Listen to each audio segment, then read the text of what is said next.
Welcome to the presentation of a lecture from Gnostic Radio, a free public service from the Gnostic tradition of Samael Aun Beor. Gnosis is the root wisdom of the world's greatest knowledge. Gnosis is a universal teaching of practical science, whose goal is absolute liberation from suffering and the complete development of the human being.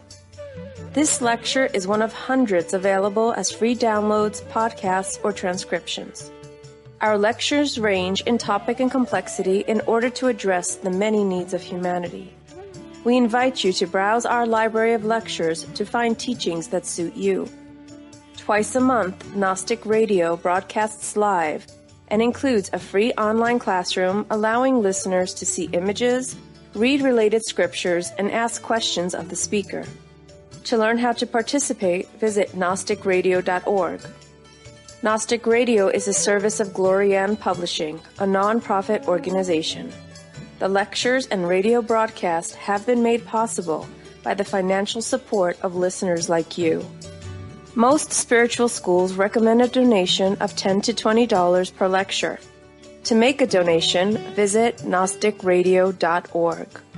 Now, with heartfelt wishes for the end of suffering for all creatures, we begin the lecture. May all beings be happy.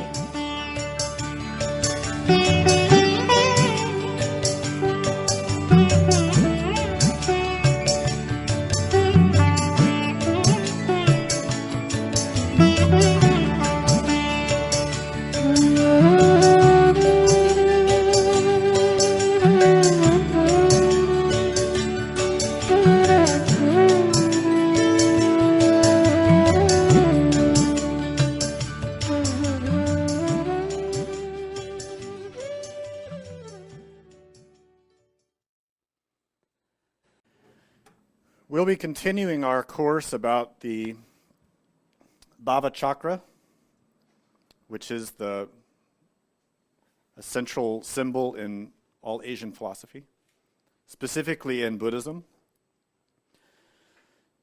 The Bhavachakra course that we've been given over the last few months has covered the basic meanings and structures of this ancient symbol. And today we're going to continue talking about the three factors which are at the base of all religions and all mystical traditions. Three factors that are symbolized in many different ways. And in the Buddhist tradition, the symbol of the Bhavachakra, which is usually incorrectly referred to as the Wheel of Samsara, has at the root of its name, bhava, which comes from the root Sanskrit syllable bu, which means to become. Chakra, of course, means wheel. So the bhava chakra is the wheel of becoming. And as we've explained in the previous lectures, it is a wheel that symbolizes cycles in all nature, and how matter and energy function in nature. This is neither good nor bad. It is simply the coming and going of all things. It is how nature works. So those who look at this wheel of samsara, or wheel of suffering as it's often referred to, are only understanding it in a very superficial way. The reality is that this Bhavachakra implies a profound understanding of how to reach liberation. When we long for liberation from suffering, when we long for spiritual enlightenment, self-realization, awakening, we are longing to become, to experience bhava, of something new. So bhava itself means attitude, status of being. It can mean a subjective becoming, and it can mean a state of mind. So all of us now have a bhava. It is our current state. And in the Gnostic tradition, we call that level of being. Everyone has their own level of being. Our level of being is not defined by our intentions or by what we believe in, or how we dress, or how much money we have, or who we know or don't know. Our level of being is determined precisely by the conditioning of our consciousness. And that is reflected in our behavior. Not only our physical behavior, but the quality of our heart and the quality of our mind. Our own inner bhava is our level of being. And that's what this wheel symbolizes first and foremost. Our own state of mind. Our state of mind, our state of being, is our level. Our level of cognizance, we could say, or our level of consciousness, relative to nature and relative to divinity. And that is defined, again, by our behavior, by the state of our thinking, the state of our feeling. What is spontaneously occurring inside of us psychologically from moment to moment? That is a reflection of our level of being. We explain it in that way because in this day and age, there are many people who believe themselves to be good people, spiritual, many who even claim to be awakened or enlightened, very serious about their spirituality, and yet their minds rage with envy, with anger, with pride, with lust. So no matter what claims we make about ourselves and what we believe about ourselves, that is irrelevant. The truth of our level of being is in our psyche. It's what emerges in us spontaneously. That is our level of being. And if we're sincere with ourselves, truly honest with ourselves, we will see, looking in our minds, we are not Buddhas. We are not masters. We are not angels. We are deeply afflicted with pride, with envy, with fear, uncertainty, anxiety, doubt, criticism, jealousy, but most especially lust. Deeply afflicted by these poisons. Those poisons, being present in our mind stream, reveal the truth about our level of being. We are very low. A Buddha, an angel, a master does not have those qualities. A fully developed angel or master or Buddha, whatever you want to call them, does not have lust, does not have anger, does not have pride or envy or jealousy or fear or uncertainty or doubt. This is the measure that we need to apply to ourselves in order to understand truthfully, sincerely, honestly, where we stand in relation with divinity and nature. Without that type of sincerity, we will never be able to change positively for our benefit and the benefit of others. So that's why this tool is so critically important. In the center of the wheel are three animals, which symbolize three forces that work in nature and in our psyche. They represent ignorance,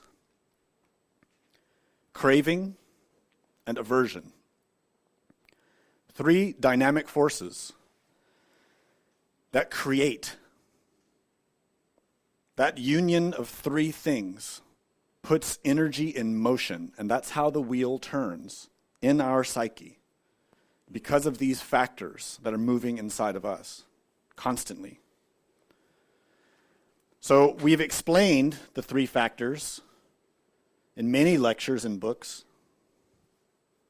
and they are birth, death, and sacrifice. The previous lecture we described sacrifice in detail. What sacrifice really means and what it does not mean. Today's lecture, we're going to talk about birth. We're saving death for the last because nobody likes to talk about that. So we're saving that. Really, it's the best part. So I'm saving death for the last. So today we're going to talk about spiritual birth and what that means. To begin that subject, we need to understand something about birth. Birth is not a concept. To have a birth on any level of nature does not happen just because of an intention or because of an idea or because of a wish. Birth is a function in nature, and it happens because of laws, because of how nature works. Spiritual birth is no exception. To be born spiritually doesn't happen because you read a book. It doesn't happen because you found a religion or because a teacher taught you something. Every great master taught very clearly that spiritual birth is an exact process, and there are levels. But that process has been protected. It's been hidden because humanity has been too immature to use it wisely. So in today's lecture, we're going to talk about that hidden teaching because the time has come for humanity to learn it. It is not easy to hear. It is painful because it contradicts much of what we would like to believe. It contradicts many comforting beliefs and traditions that we've held for hundreds, even thousands of years. Because our ideas at our level of being do not correspond to the higher levels of being. To reach a higher level of being, we have to stop being what we are. To become something new, we have to change. And that change begins inside of us, psychologically, spiritually, even physically. As I explained in the previous lecture, these three factors are completely intertwined as one. You cannot separate them. We separate them in lectures as a matter of convenience because we're all beginners and it's hard for us to really assimilate this type of knowledge because it's very deep knowledge.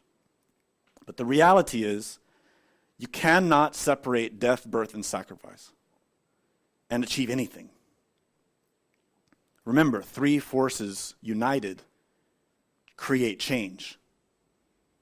If you have two forces, nothing will result.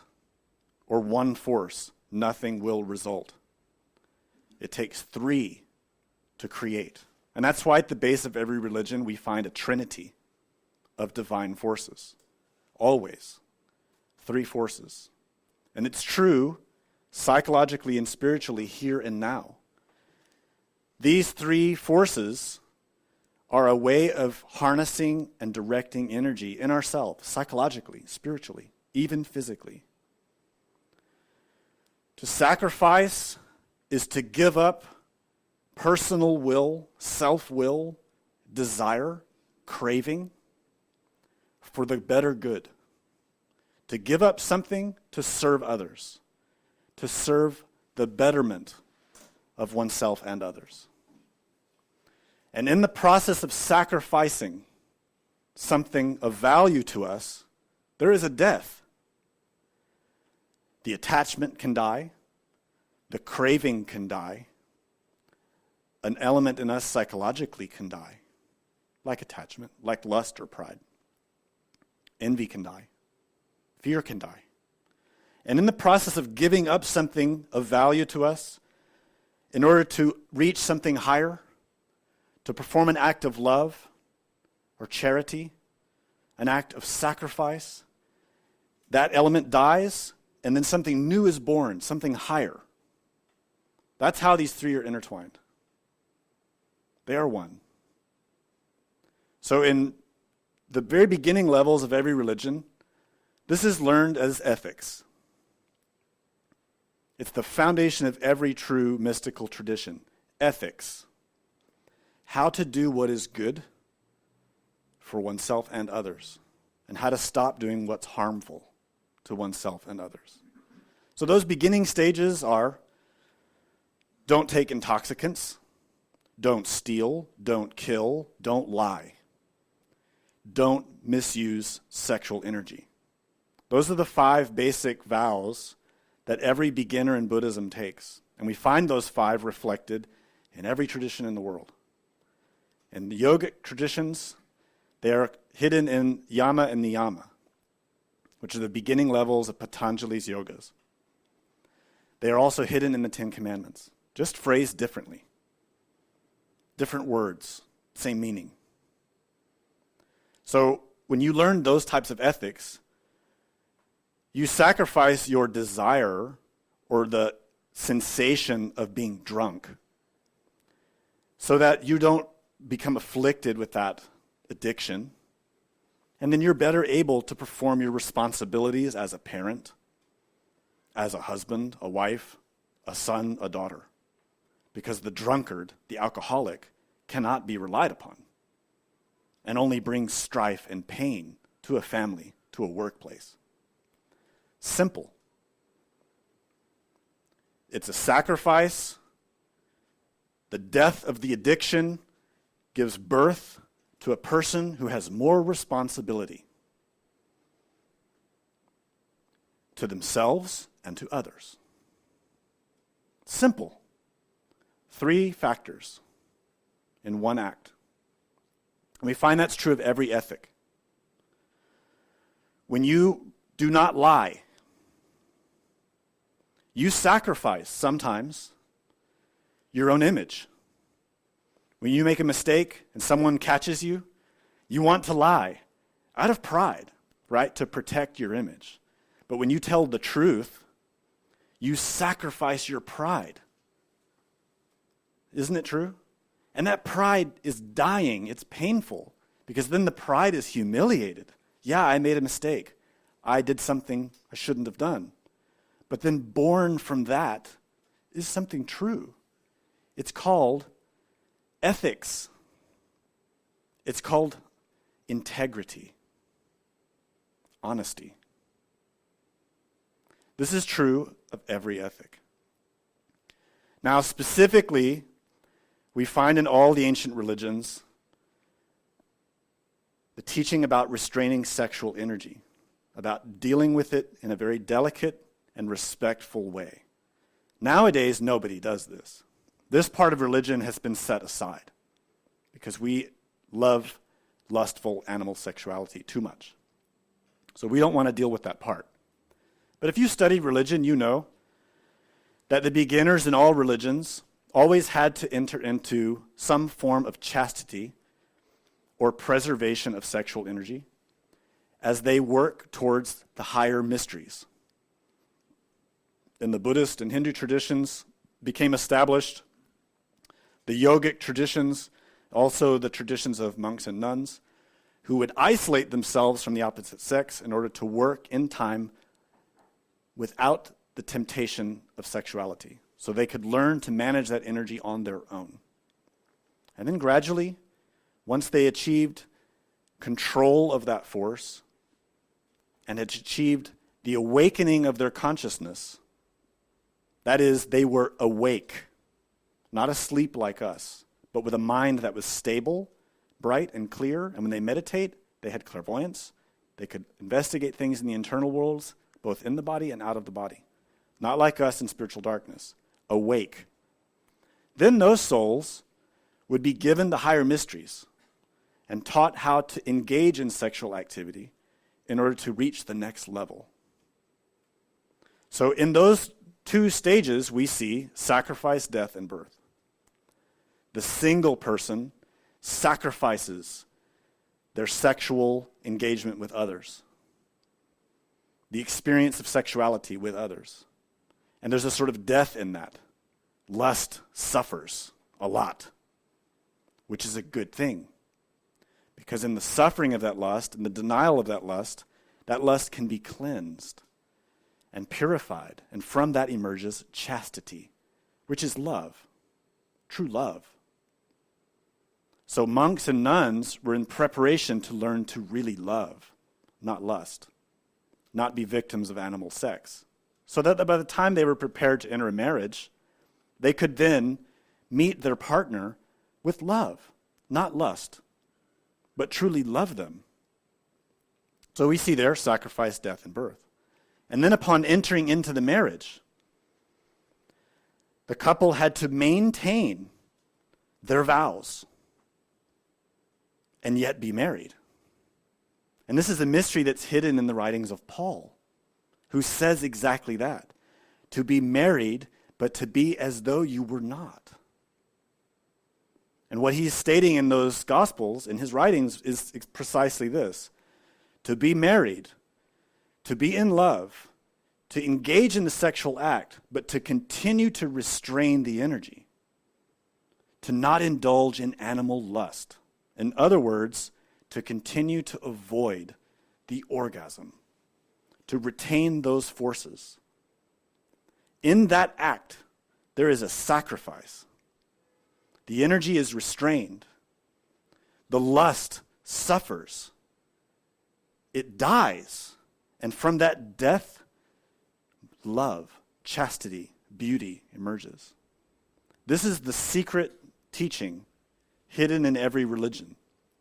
It is the nature of Tantra or alchemy, the upright aspect. There's obviously a negative aspect also, but we don't teach that here. So, to enter those mysteries, we begin where we are now. We need to understand our own level of being and understand how we're working with these energies in ourselves. Our sexual energy, our emotional energy, our mental energy.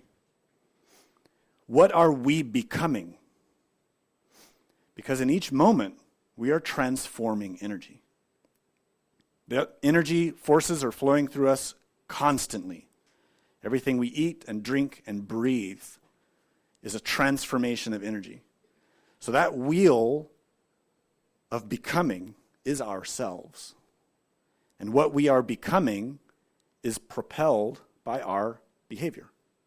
Spiritually, psychologically, sexually. Every action we perform, physically, emotionally, mentally, creates.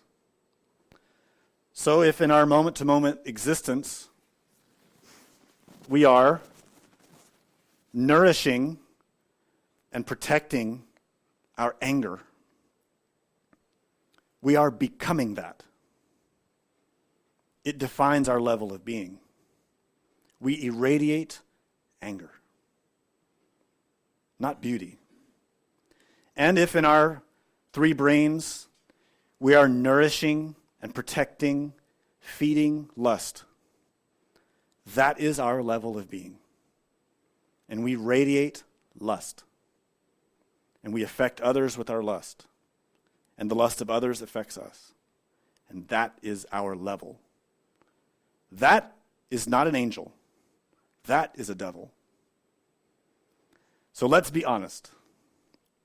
Let's be honest and direct about where we are, where we stand, so that we can change. One of the greatest lessons of the Bhavachakra is that we can change. The wheel is constantly moving.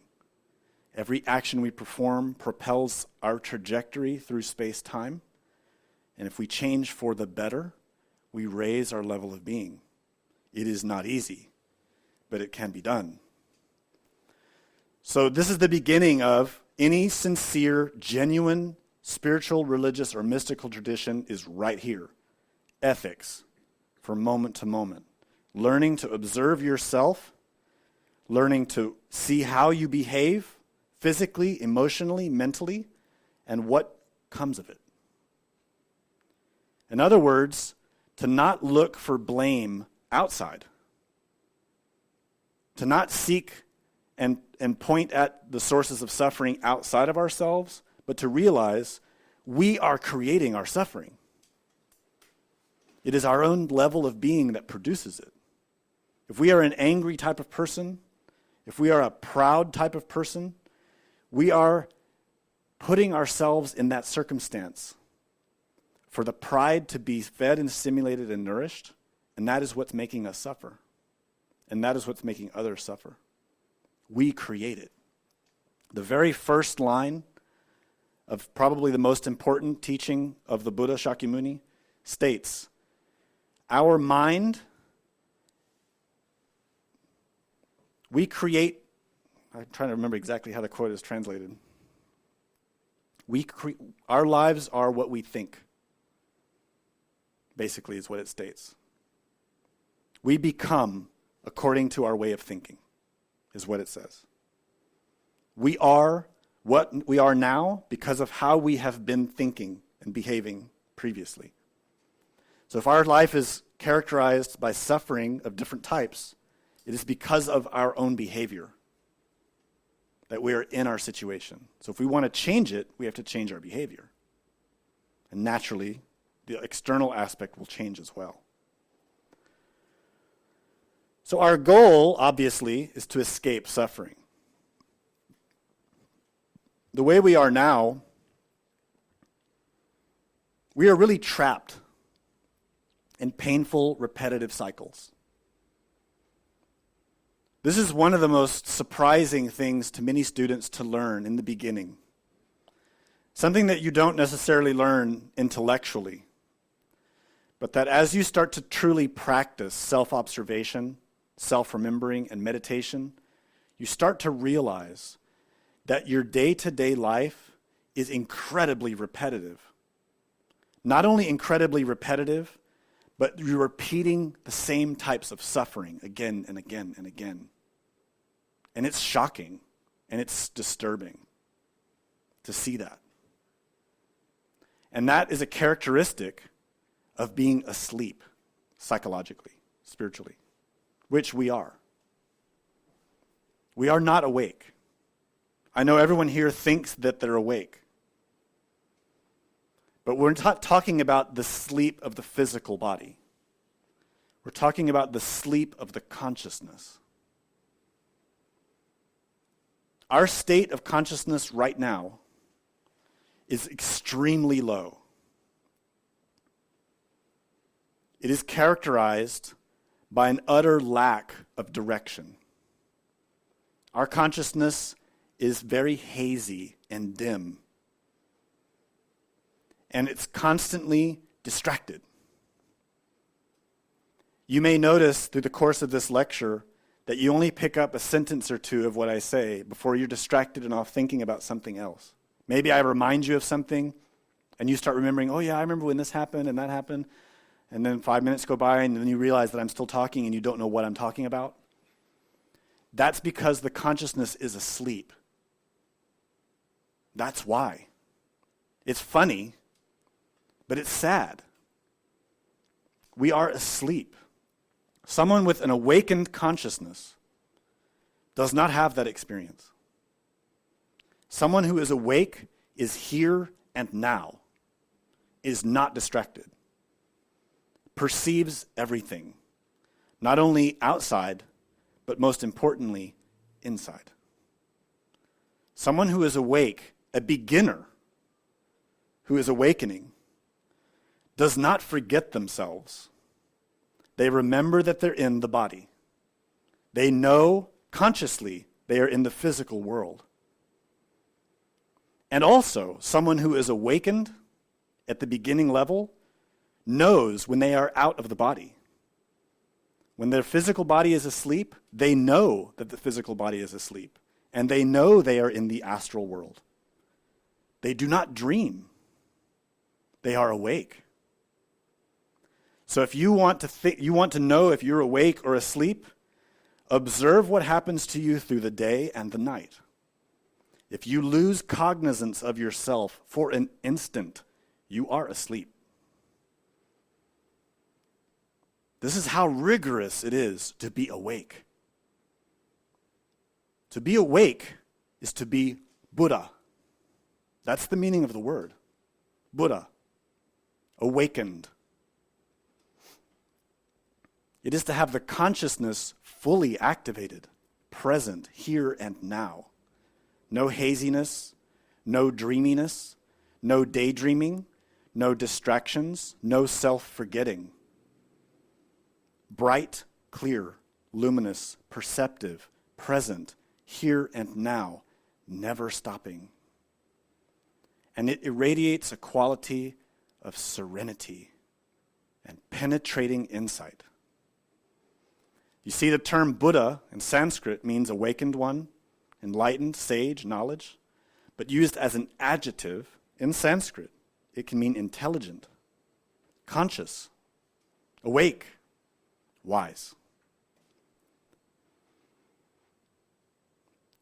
Every person in every religion wants that. They use other names. The Christians want to be angels. Many think they already are, even though Jesus never said that. Every religion has their own names for this state or level of being, this bhava. The term Buddha is a very useful term to define this because it's non-physical. The term Buddha does not refer to a body, a person. It's a state of being. So everybody nowadays in this planet thinks Buddha was one man, just as everybody thinks Christ was one man. But these terms are not names. They are titles. They are descriptions. They are adjectives. Christ is a term for a force in nature. Buddha is a term for a level of being, a level of bhava, a state of existence. I'm emphasizing this because we need to clearly see what we are not in order to understand what we must become.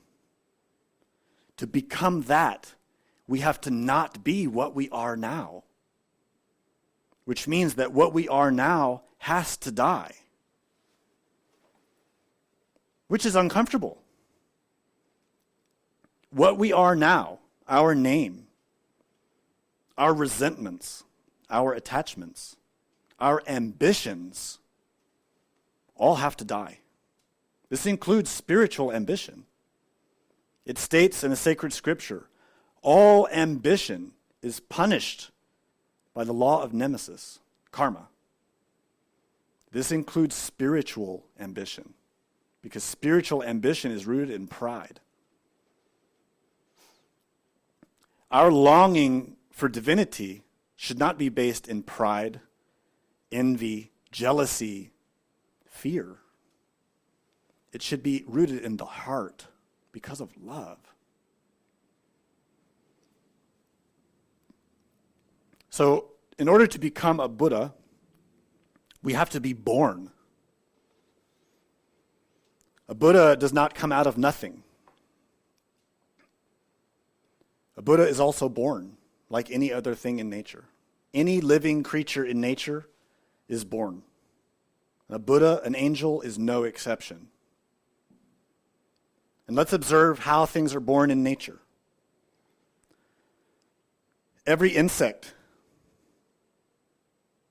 every animal, every human being, every living conscious entity, even plants, are born from sex, without any exception. Buddhas, angels, and gods are also born from sex, but not from animal sex. Animal sexuality creates animals. That's it. To create an angel, a master, a Buddha, you need sexuality that corresponds to that level of being. Not animal sexuality. Those who engage in sexuality as an animal will have their level of being as an animal, and every result of that act will be animal. Without any exception, that's how nature works. To create a Buddha, your sexuality has to be at that level, aspiring to that, purifying, clean, no lust. This is a tall order. That's why there are not that many Buddhas here. Few are willing to do it. Few are willing to sacrifice their lust for the lust to die so the Buddha can be born. It can happen because inside of us we have the embryo of a Buddha. In Sanskrit, this is called Tathagata Garbha. This word, Tathagata, is very difficult to translate because the components of the word, like Hebrew, Sanskrit is multi-layered. So, thus gone one is one way to translate it. Or thus coming one. Or thus perfected one. Those are all accurate. And Tathagata, or Tathagata, is a name of the Buddha. If you read any Buddhist scriptures, the Buddha refers to himself as Tathagata. So he's referring to himself with this word that's really hard to translate. The word refers to the beyond. Tatha, or tatha, refers to the absolute. It means suchness, thatness, the intrinsic essence of everything. The Ein Sof, in other words. It is the shunyata, the foundational potentiality of all things. The emptiness.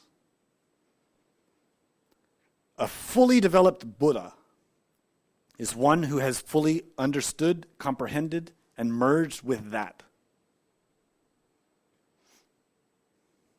We call them Paramartha Satyas. Those who have gone beyond to the absolute happiness. So, Tatha refers to that suchness, and Gata, or Gata, can mean coming or going. So this term, Tathagata, and some people say it Tathagata in English, can mean that the one who has gone to thusness, or the one who is coming from thusness, or the one who is perfected, who has become the absolute. So an alternate rendering of this Tathagata can be beyond coming and going. In other words, someone who has gotten off the wheel, the repetitive wheel, the Bhavachakra. And the second part of Tathagata, Garbha, is Garbha, which means embryo, womb. So you see, this term translated means the embryo or the potential to be one who goes beyond. The potential to be beyond coming and going. So this being all so difficult to translate and difficult to teach and understand, in the Asian traditions they simplified this and started calling it Buddha Dhatu, which means the same thing. And so now in English they call it Buddha nature. So anybody who studied Buddhism has heard about the Buddha nature. And they say everybody's got the Buddha nature. So now everybody thinks, oh, well, everybody's got the Buddha nature, that means I'm a Buddha. This shows you how quickly degenerated the teachings become because of our lazy brains, because of our pride. Buddha nature does not mean we're a Buddha. It means that we have inside of us the seed. The seed of an apple tree cannot give you a fruit until the seed dies. And out of that breaking of the seed, the tree comes. And the tree grows for a long time in a very delicate and precise way. And it's very vulnerable. Out of all the apples that come out the tree, out of the millions of seeds, how many trees are born? And how many of those trees are destroyed by the wind, by animals, by human beings? Until finally some tree produces fruit again. We are like that. We are seeds, and from us can come a Buddha, but only if the circumstances, the conditions are correct, and if the correct forces are applied to nourish and protect that seed so that at the right moment the seed can die, new birth can occur, and that Buddha can emerge and grow. We are exactly subject to those laws, but unfortunately humanity does not know them. Rather, has ignored them, because all the religions have the rules, but we ignore them because they contradict our desires. We prefer to nourish our desires than to nourish our inner Buddha, our inner angel. Interestingly, the term garbha also means fire. It also means child, conception. This is a really important point, especially if you've studied alchemy and you've studied the golden child. This is an important symbol in the Western tradition of alchemy, but here this is hidden in Asia, which was very divided, very separated from the West at the time these traditions were propagated. But that they have the exact same symbols. So, fire, embryo, all of these meanings apply. So remember that as we go through the lecture. Fire, embryo, Buddha nature. We need to know how to grow this seed. The problem is, we are so blinded by our psyche that we don't understand how to do it. We reject the teachings of our traditional religions, so now everybody's seeking alternative religions. And because we are so hypnotized by our own desires, we only seek religions that agree with our desires, that will feed our fear and our lust. So that's why humanity is flocking towards those new religions or new ideas or new concepts that make us feel better about being degenerated. They give us an insurance policy to heaven. They say, if you just say these words and give us some money, you're going to go to heaven. And humanity loves that. But it's all lies. Nature doesn't work that way. God does not work that way. Divinity does not want our money. Divinity wants for us to merge with it, which means we have to become like it. Jesus said, "Be ye perfect, as your Father in heaven is perfect." Who amongst the Christians is striving for perfection? They are not. They say, I believe in Jesus, so I'm freed. And they keep all their lust and their anger and their pride, and they think they're going to go to heaven with that, even though Jesus said, no murderer, no thief, no idolater, no fornicator will go to heaven. And all of them are worshiping the idols of their pride and lust and envy. And all of them are lying. And all of them are killing each other and other people with their language, their words, their speech, their everything. We all do it. What we need to comprehend is that we need to change. And in that process of change, we need help. And the help is there. It's available. It can be had. Firstly, in order to acquire spiritual birth, you need the will to do it. If someone does not have the will to do it, it will never happen. Secondly, we need the instructions. If someone has the will, but no instructions, they will go nowhere. And history is filled with examples of people like that. Particularly in the Asian traditions and the alchemical traditions as well, we hear stories of people who burned, crying and suffering, wanting the knowledge in order to be born again, who did everything they could, went to every teacher, traveled all over the world, suffered enormous hardships trying to find the secret, and yet failing because of karma. And now, In these moments, the teachings are freely available, and yet few want it. It's very ironic.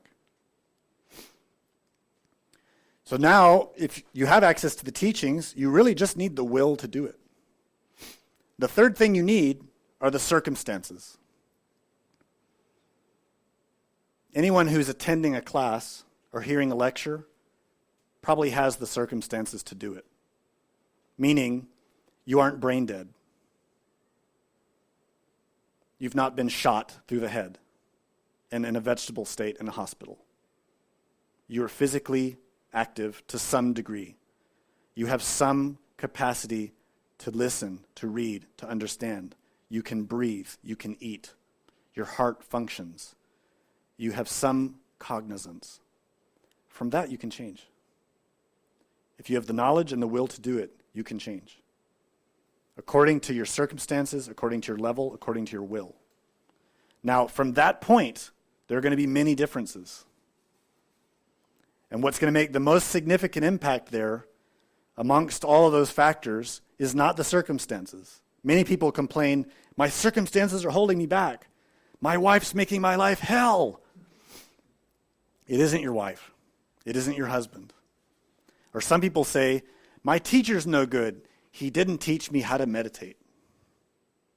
Or my teacher didn't teach me this or teach me that. Those are excuses. The knowledge is available. Now especially. 10 years ago, 20 years ago, it was more difficult, especially in English.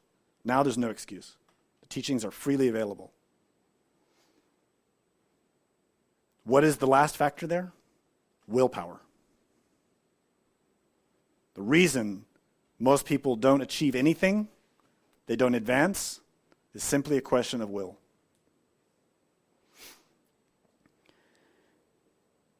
The main aid and support that we need to achieve it, beyond that, if we have the circumstances, we have the teaching, we have the will, once we start working, we're studying the teaching, we're practicing the teaching, the support that we get, the help that we get, isn't from a physical school, although that's useful.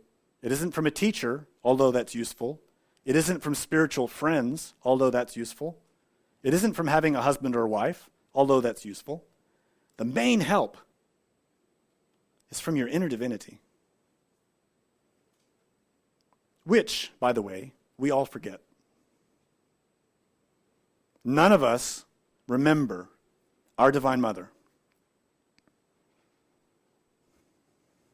This is a characteristic of being asleep. None of us remember our inner Buddha, our inner Father, from moment to moment. This is a characteristic of being asleep. Someone who is awakened never forgets God. Not for an instant. A person who is awake is in continual remembrance of their divinity. Not themselves, but their inner source, their inner light. In the beginning of the work, it's most significant for the aspirant, the devotee, to remember their inner Divine Mother.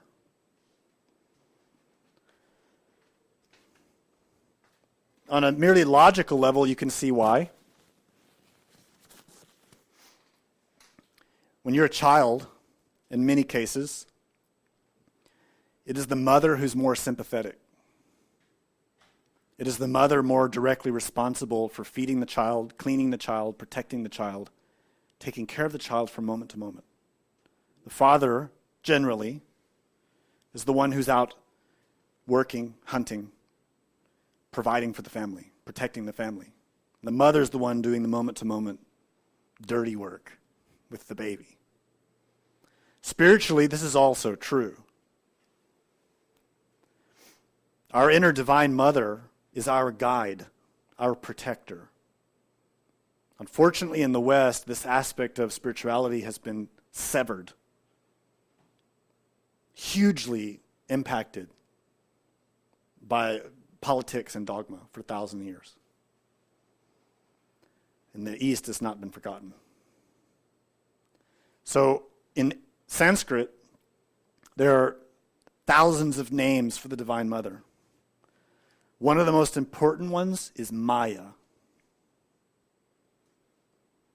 This name Maya is extremely deep. The implications of those two letters extend throughout the entirety of Hinduism and Buddhism. Every aspect, every level. You can give levels and levels and levels of lectures about the term Maya, from the beginning level to the Mahayana to the Tantrayana, all the levels of teaching. Importantly, in the pre-Vedic times, we're talking 4,000 to 5,000 years ago, this term meant art, wisdom, extraordinary or supernatural power. It referred to a type of creative power that is far beyond a human level. It's a name of God as female, feminine. Maya is goddess.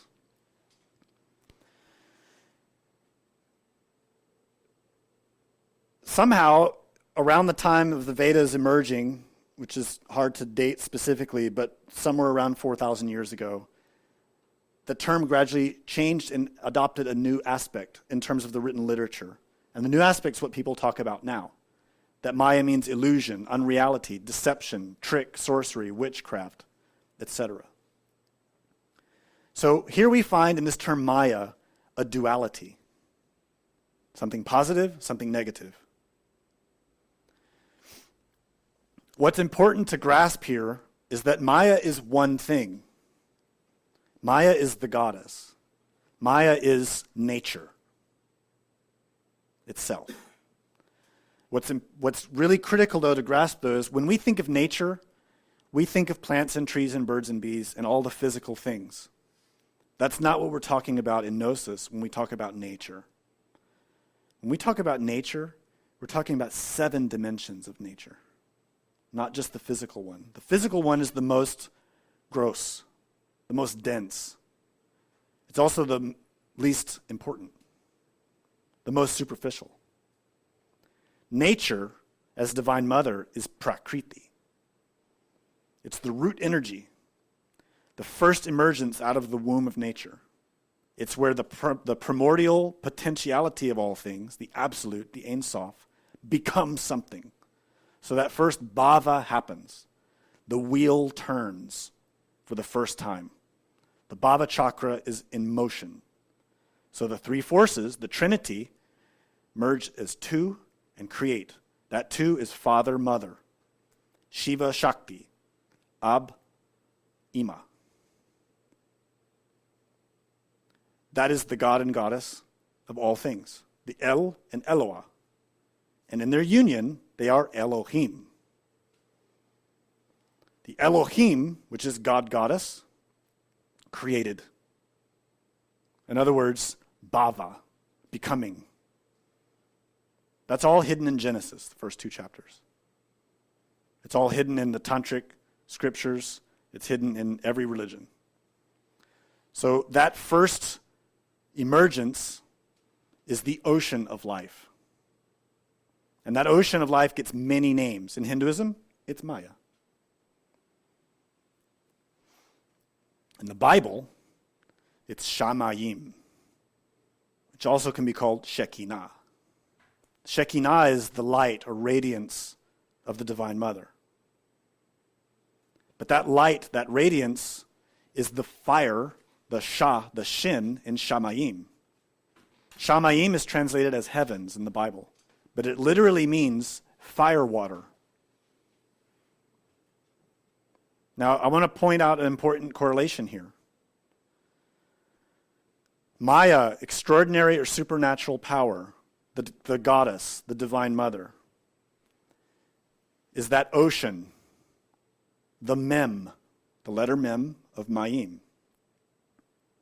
That first water that emerges, the mem. Maya starts with a letter M also, ma, mem. That ma of Sanskrit also means water, like the mem in Hebrew. Same thing. And from that, comes fire. Tathagatagarbha, the child, the embryo of the Buddha, the Shin. It's all hidden there. So this Maya, the Divine Mother, is the wheel itself. She is the body of nature. Everyone, when they hear about the Divine Mother, thinks of a woman in a physical body who lives in some cloud-filled place very far away from here. That is not the Divine Mother. That is an idea that people have in their heads because they went to Sunday school too much. I read too many comic books. The Divine Mother is nature. The Divine Mother has no form. The Divine Mother is the very fabric of existence. Contemplate that. Everything that you are, not just physically, emotionally, mentally, spiritually, is her fabric. If you really meditate on that, really contemplate that, you will be ashamed with yourself to realize that you dress yourself with this body that she gave you, and you take it out on the street, and you yell, and you get angry, and you blame people, you criticize, you gossip, you lie, you steal, you fornicate, you commit all the crimes that you know you're not supposed to commit with her body, with her matter, with her energy.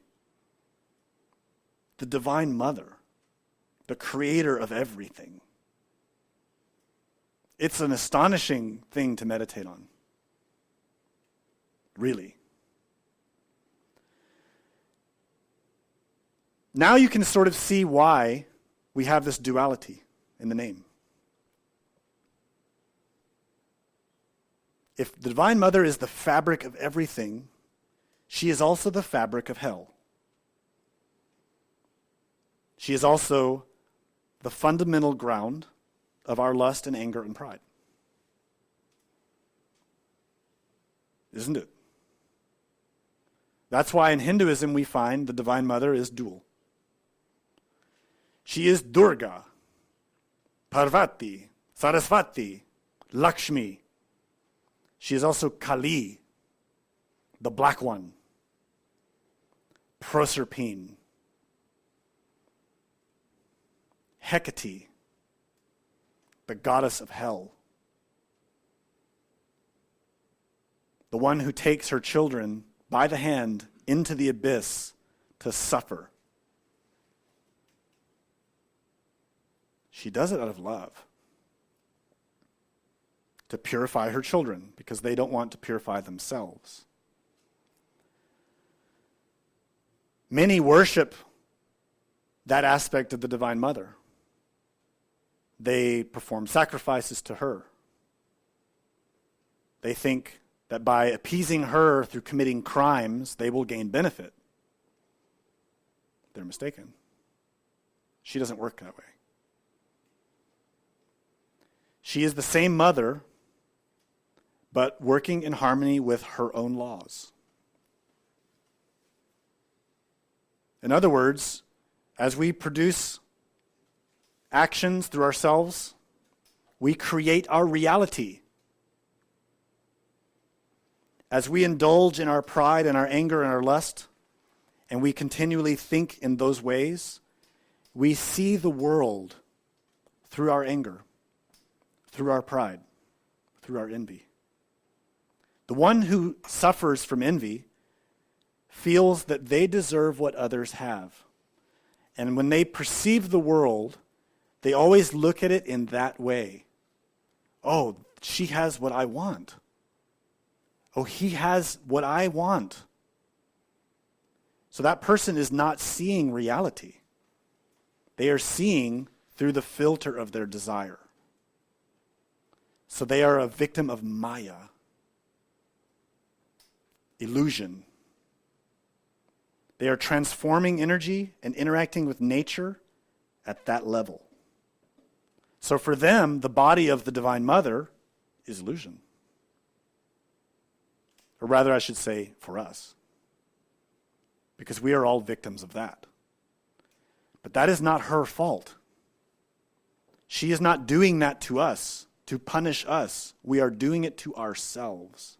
And this is a grave misunderstanding of people who study Hinduism and Buddhism, and they study Maya, and they think the Divine Mother is evil, is cruel, is doing this to mock us. And that's not true. We are mocking ourselves. We are hurting the Divine Mother with our behavior. So she can help us because she is also the mother of the Buddha. This points out something really interesting. When you study this type of philosophy, you see this terrible situation of suffering that all of us are trapped in, symbolized in many myths. And we always see how the heroes have to descend into the abyss in order to rise up as heroes. And that's our situation. We are trapped in illusion, deception, self-created. But it's precisely in that we can acquire the knowledge in order to emerge out, greater than before, like a phoenix rising up out of the darkness. So in the Buddhist tradition, all of this is symbolized in a very interesting way. In Buddhism, it is explained that the story of the life of the Buddha has many stages. The most common interpretation or presentation of the story is with 12 fundamental steps or stages in the life of the Buddha. I'm not going to talk about all of them because that would take a long time. But I want to point out two critical stages, the first and third. Or no, it's not the first, it's the second and third, I believe. This image shows a queen resting at night. I know in this particular painting she's got her head upright, but she's supposed to be asleep. And she's having a dream. And in the dream, a white elephant comes from heaven and enters into her side, into her womb.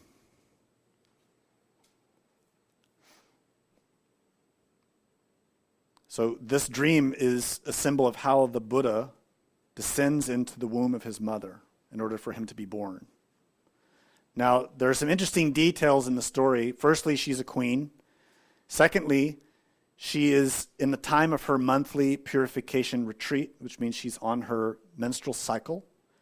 And in Hindu tradition, when the wife is having her cycle, she lives apart from the husband. In other words, they don't have sexual relations for those days out of respect, because the menstrual cycle, the woman is cleansing impurities out of the body. So it was during this time that she had this dream and became pregnant.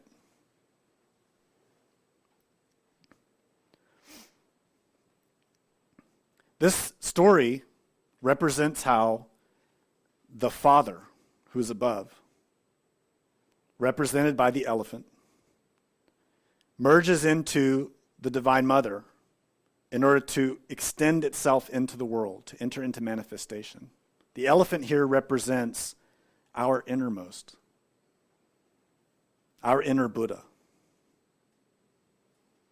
our Atman, or as the Gospels say, our Father who is in heaven. The elephant represents the power of the Holy Spirit who creates through this union of God and Goddess. And it is a union of chastity. No fornication, no orgasm. And that's symbolized by her being on her menstrual cycle and being separated from her husband. This is an immaculate conception. Immaculate means perfectly clean.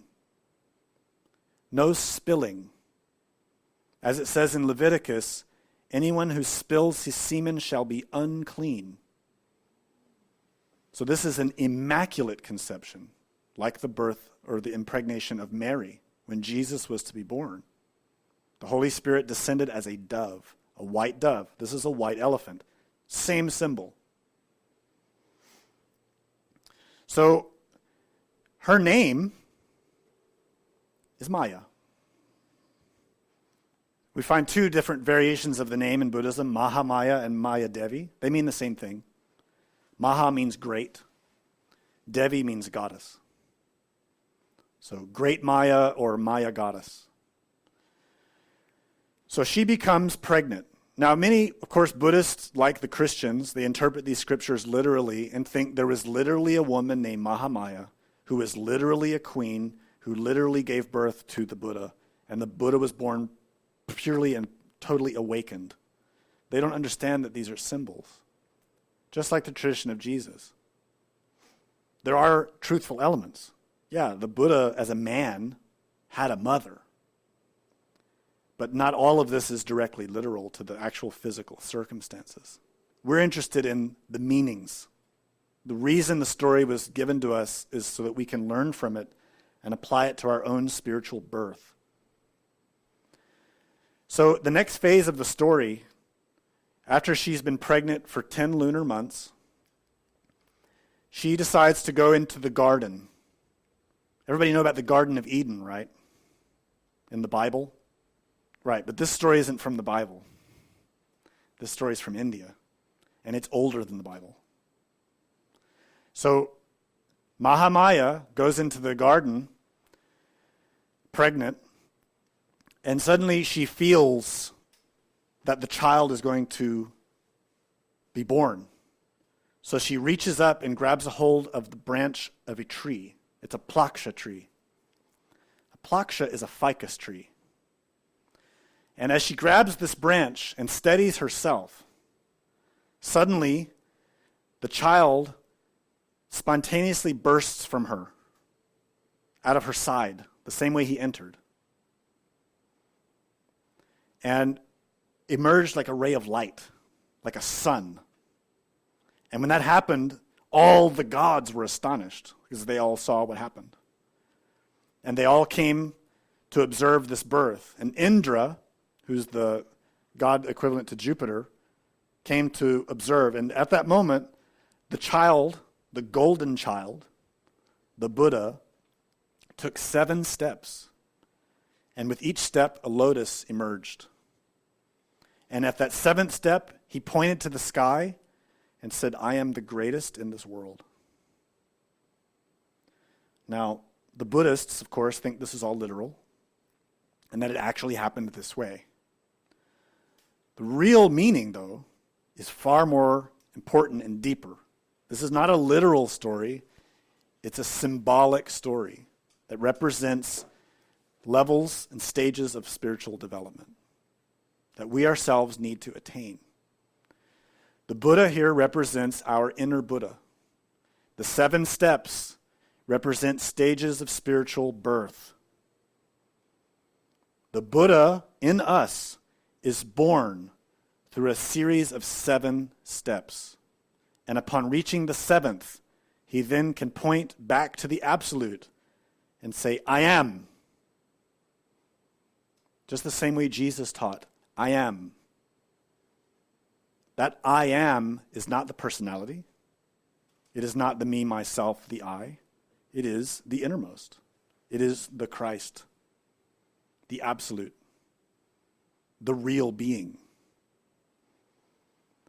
So this story represents that.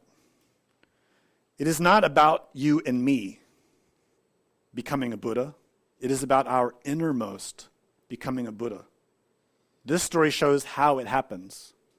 Now we're going to talk about more specifically how we help to achieve it. I mentioned that that tree that the Divine Mother grabbed was a fig tree. Did you also know that the tree that the Buddha meditates under is a fig tree? The Bodhi tree? It's also a fig tree. And did you know that the tree in the Garden of Eden that Adam and Eve ate of is also a fig tree? Isn't that interesting? That Adam and Eve, and the birth of the Buddha all happened in a garden with a fig tree. Think it was an accident? That these stories are so similar? I don't think so. The fig tree is a deep symbol related to feminine sexual forces that flow in all of nature, related to the Divine Mother. And we have those forces in us. They are related to Ida, to Hava, to Eve. And as you know in the story of Adam and Eve, Eve eats the fruit, which causes Adam and Eve to be cast out of the garden. That's why we are all in the wilderness suffering. In order to return to Eden, we have to restore the fallen serpent of Ida, the feminine sexual forces in us that are wrapped around our spinal column. That's here. That's how the Buddha becomes born in us, by learning to work with our sexual energy. Now in the Bible, it says that the Elohim put in the garden the tree of life also in the midst of the garden, and the tree of knowledge of good and evil. Christians, of course, and Jews think those trees were actual physical trees. However many thousands of years ago they think it literally happened. And they don't understand that those trees are symbolic trees, not physical trees. The tree of life represents our being, our bhava. The tree of life and the Bhavachakra are the same thing, just shown in a different way. The tree of life we represent in the tradition of Kabbalah as this structure of 10 spheres, arranged as 3 triangles with 1 sphere below. That's the tree of life. It represents the levels of being, both in nature and in ourselves. It's organized by dimensions. The lowest dimensions are at the bottom, the most refined at the top. The tree of knowledge shares its roots with the tree of life. The tree of knowledge is gnosis, da'at, which is here. It's a mysterious sphere, hidden, secret, protected. That's why the angel protects the way in the Bible with a flaming sword. That's why Jehovah Elohim said, "Thou shalt not eat of it." Because to take anything from this tree implies a great responsibility. To work with the tree of knowledge, you need to know what you're doing. You see, the name of it is the tree of knowledge of good and evil. That's how it's translated in English in the popular Bibles. But the Hebrew words don't say good and evil. The Hebrew words are tov ve'ra. Tov is goodness. Goodness is a term that refers to our innermost. Chesed, mercy, goodness. Ra means impurity, pollution. And in the Bible, it says that pollution is the orgasm. So we see here the tree of the gnosis of chastity and fornication. 2 forms of sexuality, animal and divine.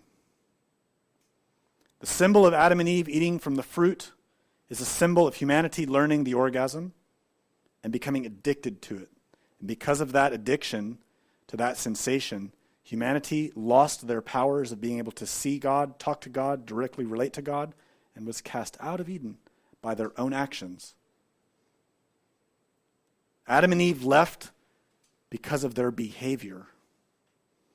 They cast themselves out. And we are the consequence. People who have no direct knowledge of God. We have a lot of beliefs and a lot of theories, but we are asleep. To return to Eden, to acquire direct knowledge of God, means we have to rectify the mistake We have to fix what we broke. We have to abide by the laws of the garden. And the law states, thou shalt not eat of it. That means we need to know what the tree is. We need to respect the tree of knowledge, work with the tree of knowledge, but not abuse its fruit, which is sexual energy. We are sexual beings. Sex is part of life. Sex creates life, including spiritual life. By restoring our sexuality to its previous state, we can then elevate ourselves to a higher state. But first we have to fix the mistake that we made. So interestingly, I wanted to point out also that Hebrew, the word for knowledge is da'at, so we refer to this type of knowledge as da'at. But in Sanskrit it's bodhi, but that word bodhi has masculine and feminine terms, bodha and bodhi. Personally, I find that very interesting, that knowledge is both masculine and feminine. Adam and Eve. In other words, you need both. Adam and Eve. So in the story of the Buddha, in a later stage of his development, if you're familiar with his story, the way the symbolic story of the Buddha goes is that he was born to a king and queen. He grew up a very spoiled prince, had access to all of the riches of the world, and indulged in it. Had all the money, all the power, all the women. He was an expert at everything. He was handsome, he was skilled, he was strong. So he had everything that all of us want. Good looks, money, fame, popularity. All the princesses wanted to be with him. He got married, he had children. But it stated that he then saw suffering. His parents tried to prevent him from seeing old age, death, and sickness. But fortunately, by the intervention of some other beings, he saw these things and was so moved with compassion that he eventually decided to renounce all of the indulgences and pleasures of the world, and he became a yogi. He went to the forest. He renounced everything. He had only a robe and a bowl. He begged for his food. He had no money, no nothing, empty. He only meditated for many years. So he became emaciated. He was at the point of death. Now, let me pause in the story for a moment and point out how much willpower that would take. How much will it would take to meditate that intensely, to have that much concern about suffering, because that's what motivated him. When he saw he had all the wealth and the power and the glory, but then he saw people suffering and that death was inevitable, he became overwhelmed and realized, what is the point of having all these material things, of being famous, of being popular, strong and handsome, of sex, of children, of wives? What's the point if we're just going to get sick and die? And then repeat it again. Be born again and do it again and do it again and do it again. Build up all these things we're attached to and then lose them. What's the point? That's what moved him to renounce it. And spent years in the jungle. It's not like going to the park here. We're talking about the jungle. Lions and tigers and bears. And scorpions. And snakes.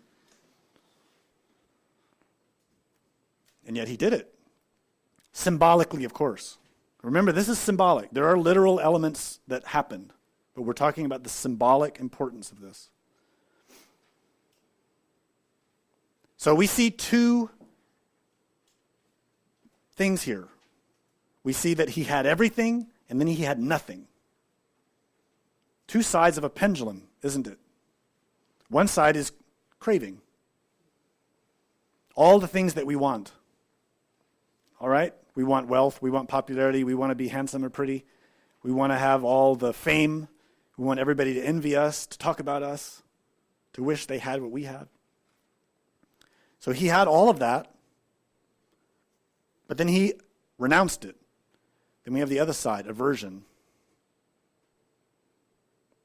He gave away everything, gave up everything, went to the woods, and got to the brink of death because he wasn't eating. He was surviving on a single grain of rice a day. He became a skeleton with skin. That's how intensely he was meditating. All he did all day and all night was meditate. Now, at this moment, he had an epiphany. He suddenly realized this duality that we can see so easily from our perspective here in the classroom. That he had everything, he renounced everything. Two extremes. Two, T-O-O, also. Too extreme. These two extremes were too extreme. One side he had too much, the other side he had too little. And that moment he realized. So in the story, it goes that at that instant, a woman appears with a bowl of rice milk. And she comes to him and feeds it to him, and he eats it. The first food he's had in years. And he's immediately, completely restored back to health. Now remember, he was at the brink of death. And then, when he finishes the bowl of rice milk, he sets it in the river, and it flows upstream against the current. Now, the Buddhists love the story, but they have no idea what it means, sadly. Well, some of them do, but they don't say. We're going to explain it today. This story represents how we ourselves enter into spiritual birth. How do I know that? The woman's name is Sujata. Her name means good birth.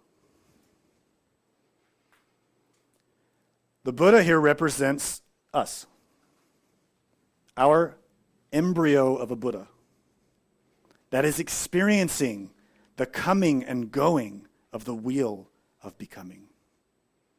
We are experiencing from moment to moment, day to day, lifetime to lifetime, the extremes of karma. In one moment we have everything, and the next it's taken away. And yet we continue to repeat the painful cycle, never comprehending. You see, the Buddha comprehended it. That's what brought the third factor, the third force. He saw one extreme, he saw the other extreme, but then he saw the balance, the middle. He realized, he understood. It is neither having too much or too little. It is to be in the middle. It is to do as Paul advised, to be married as though one is not. So the answer here is that this symbol represents how the initiate, the consciousness, has to work in order to achieve spiritual birth. It is psychological, it is emotional, it is spiritual, it is sexual.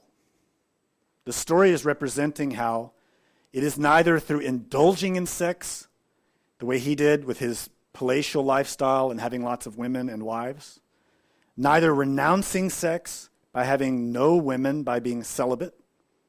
Neither way leads to liberation. Neither one. The way to full liberation is to be in the middle. And that's why at that moment, at the brink of losing his existence, his wife appears.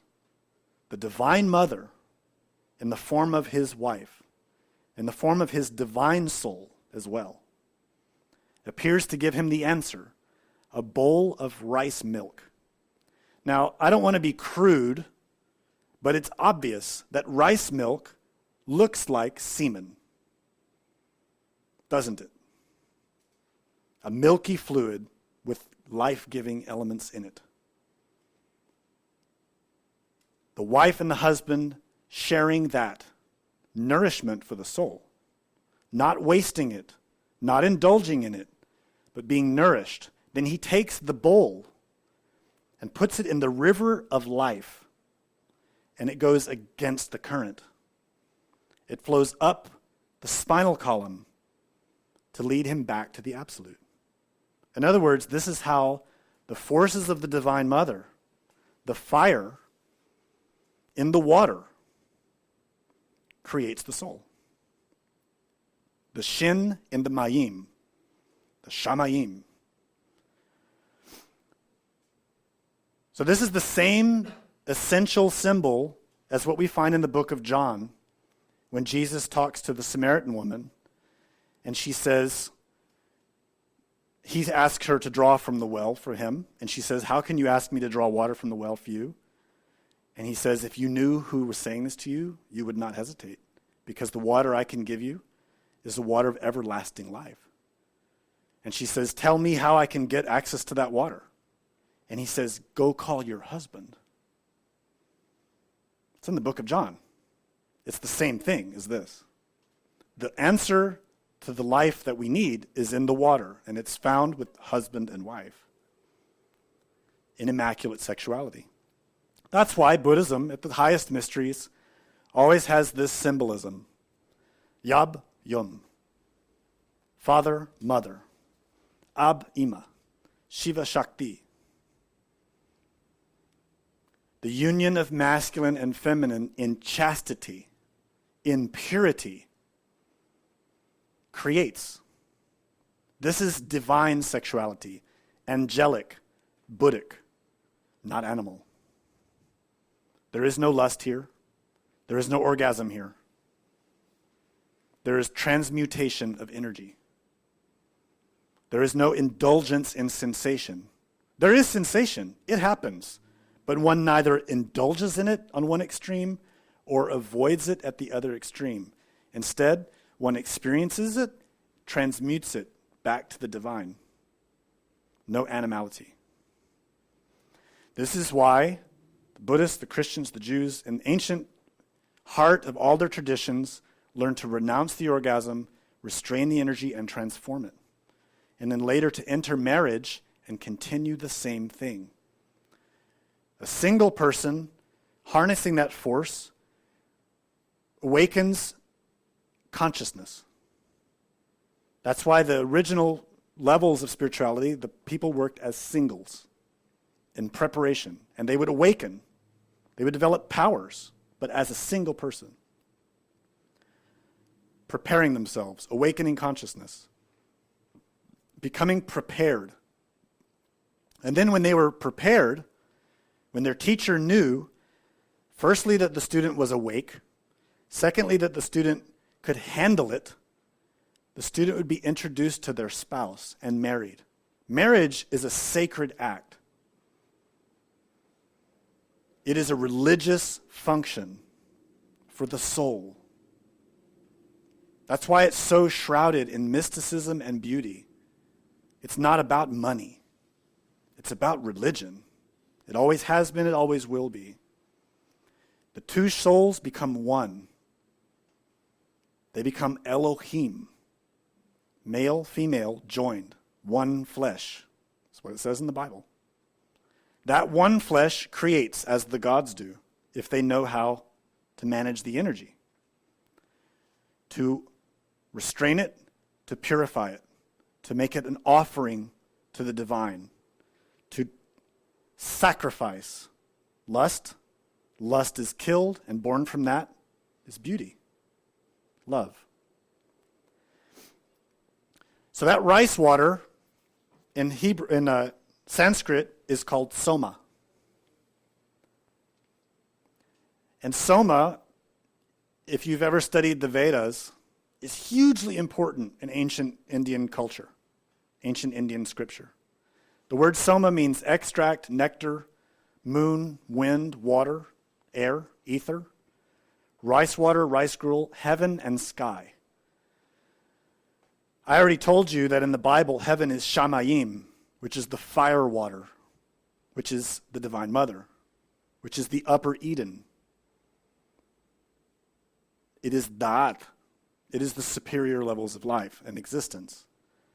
So when Sujata provides that to the Buddha, she's providing him access to the Divine Mother and the powers of the Divine Mother, the essence of the Divine Mother, which is hidden in our sexual energy.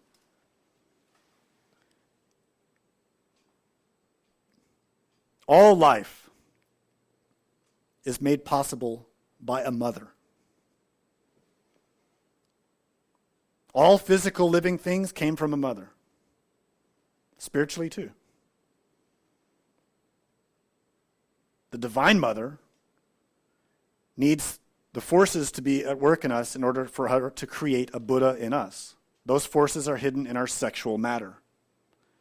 The sexual matter, when it is transformed, when it is purified, becomes soma in Hinduism. In the Bible, it's called the oil, the water. And in the Bible, it's the first miracle of Jesus, is that transmutation. When he goes to a wedding and transforms water into wine. That is soma. Nowadays, people who study scriptures and mysticism interpret soma to be a drug. They think soma was a plant that people used to take and get high. That's because that's the level of mentality of people nowadays. They only think in things like that. They have no concept of the reality. The reality of soma was hidden precisely because we have that mentality. Soma is not a plant. Soma is sexual energy. We are the plant. We are a tree of life, a seed that can grow if we know how to extract the juice. If you study Hinduism, if you study the Vedas, specifically in the Rig Veda, you find many prayers and scriptures and beautiful songs about soma. And the soma is always described as created by pressing stones. Do you know where our stones are? Anybody who's in Europe knows exactly what I'm talking about. The stones are the testicles. The stones are the ovaries. When you press the stones together, you extract the sexual energy if you're practicing alchemy or tantra. If you're not, then you waste it through the orgasm, through animal lust. But if you extract it, you acquire the power for your Divine Mother to create in you. So in the Rig Veda it says, O Soma, these 7 rivers flow as being thine to give command. The streams of milk run forth to thee. So all of that tied together. The milk that Sujata gives flows through 7 rivers. And here we see the Buddha seated on a coiled serpent with 7 serpents risen over his head. Another symbol in Buddhism that you won't find explained because it's always been hidden, protected knowledge. Those 7 serpents represent the forces of the Divine Mother. You remember in the Garden of Eden that a serpent tempts Adam and Eve. That serpent represents the power of nature, which is the Divine Mother's power. That's why Athena has as her aid and guide a serpent. You'll see statues of Athena with a serpent. And her antithesis is Medusa, who has many serpents on her head. Those are our defects, our egos. The hero has to behead Medusa, to kill the devil, and deliver the head to Athena, the Divine Mother. That is, Medusa has to be sacrificed. And from that death, there is a birth. From that death of Medusa, the Divine Mother emerges greater, more beautiful, more glorious. That's why Athena wears the skin of Medusa. It sounds gross, but it's symbolic. It's symbolic of how those forces are channeled in us in order to create the soul. Here again we see the tree of life.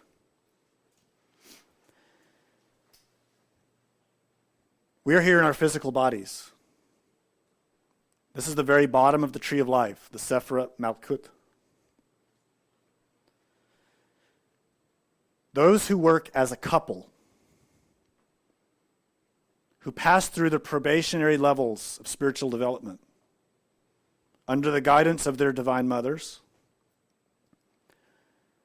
and satisfying all the requirements kept by divinity in order to protect us, can be granted entrance into degrees of initiation. In other words, the word initiate means to begin, to be born. The couple can enter into degrees of birth, and there are 7 primary degrees of importance. That's why those 7 serpents are there above the Buddha. Each degree is a serpent, because it is a burning fire that makes the sound of a serpent when it burns. That sound is an energy that's vibrating in nature. It is the force and energy of the Divine Mother. It is her very creative power. She does not grant it lightly. She does not give it on a whim. She does not give it because you paid somebody money. She does not give it because you read a book. She gives it to her children who have proven they are worthy. They are responsible. They will use it wisely and in her name, for her glory, for her work.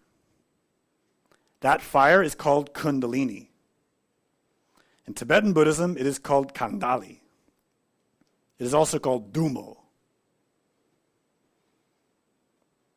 In the West, it's called the fire of the Pentecost, which emerged out of the tops of the heads of the apostles in the book of Acts. It is also called Quetzalcoatl in the Aztec mysteries.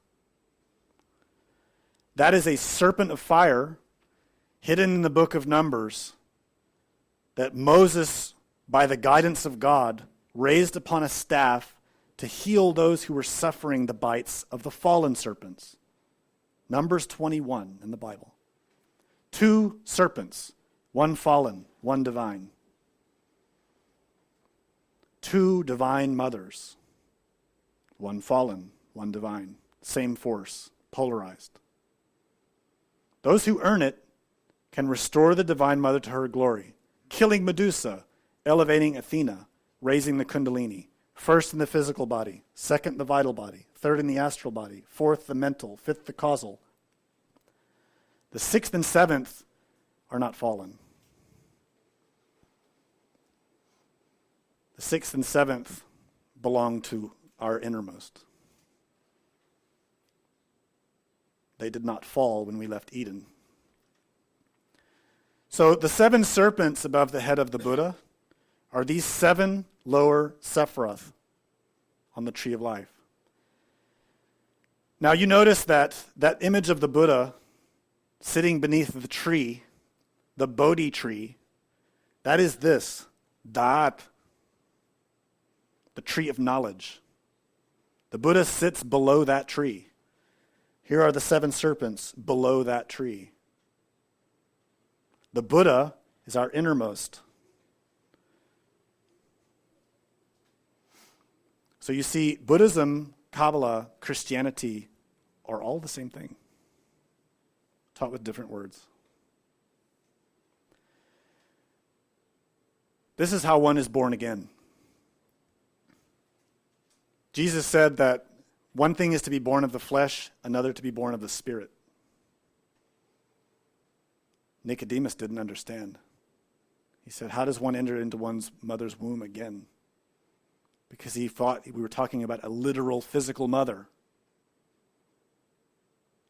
And Jesus said, you're a master of Kabbalah. You're supposed to be a master of Kabbalah, and you don't know this?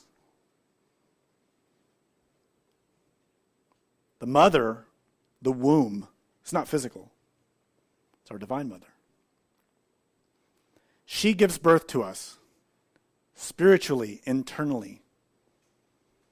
That birth happens by a process, long and slow, not easy, not given freely.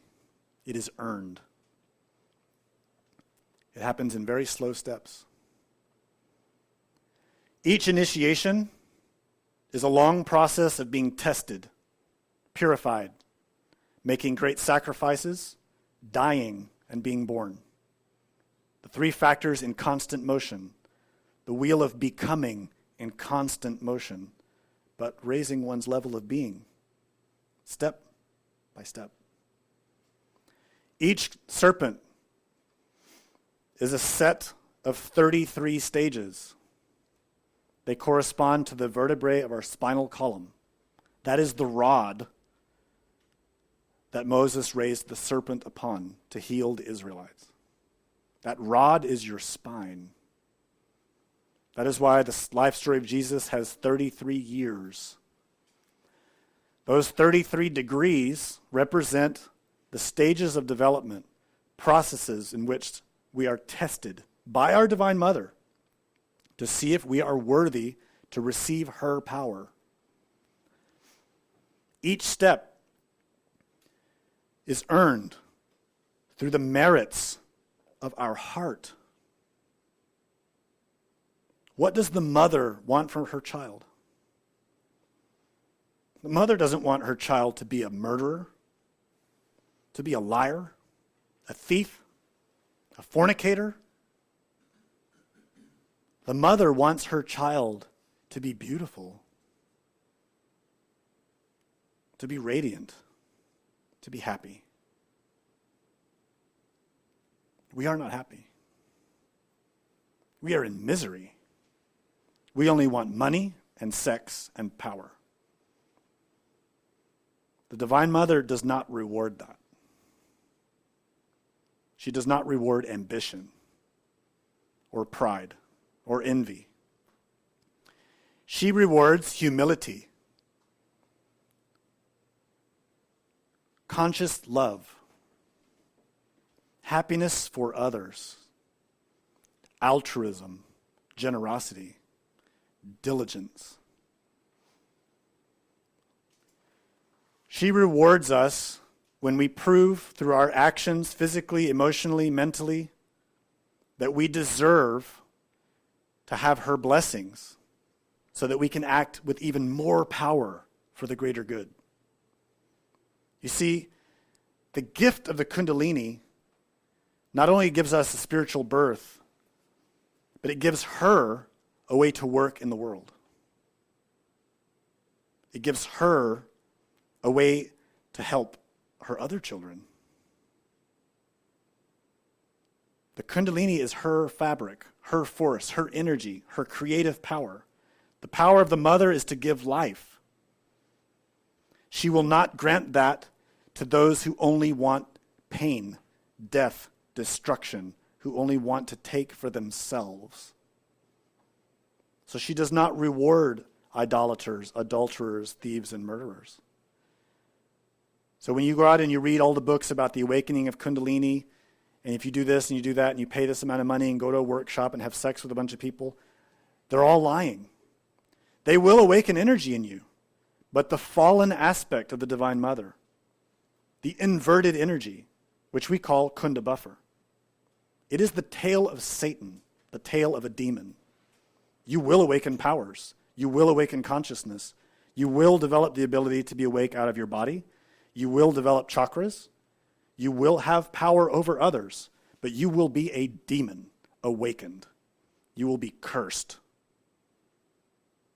You will suffer. Karma cannot be avoided. If you create pain, you will experience pain. The Divine Mother, to awaken a Buddha, demands that the causes of pain and suffering are removed from us. That means it is a slow process in which we must eliminate our ego. We must die to be born. We must sacrifice ourselves psychologically, spiritually, emotionally, physically, mentally, in order to be born again, anew, clean, pure, awakened. That doesn't come overnight. It doesn't come in 2 weeks. Some people say, if you come to our course, we'll awaken your Kundalini and you'll have your astral body in 6 months. They are liars. They cannot command the Divine Mother. She gives that, no one else. And she gives it in accordance with our works, not our money, not which school we go to, not which master we claim to follow. She gives it according to our earning of it. And she is very demanding, but she also loves us very much. If we achieve it, we will be born again as Buddhas. As someone who has gone beyond all coming and going. Someone who is liberated from the wheel of samsara, the wheel of nirvana, the wheel of becoming. This final image shows a fully awakened Buddha in the Pure Lands. Of course, probably most Westerners would not experience the heavens to look like China. But nevertheless, it represents something significant. Through the process of these 3 factors, we can create something new, a new level of being. We can become Buddhas, fully awake, free from suffering. And from that place, we are then well prepared to help others do the same. But not until then. Do you have any questions? You talked about how the 6th and 7th serpents were not fallen. Does that mean that even someone who takes a spiral path gets those serpents? That's right. I was under the impression it was otherwise. The 6th and 7th serpents belong to the being. So they relate to Buddhi and Atman, or Gebara and Chesed. And those aspects of the being never fell. That's in every creature. So that part of the being is always preserved. Yeah. Any other questions? Yeah. You said that there were 2 definitions of Maya, that there's the older one and then the newer one of illusion. Right. Would you say that the later one that we know is the veil of Maya, or the veil of Isis, as opposed to the true Maya? That's right. So the newer, relatively newer interpretation of Maya relates to that veil of Isis, precisely that, as illusion. In the Egyptian tradition, it states, Isis says, no mortal has ever lifted my veil. And that veil is precisely the veil of separateness that all of us exist within.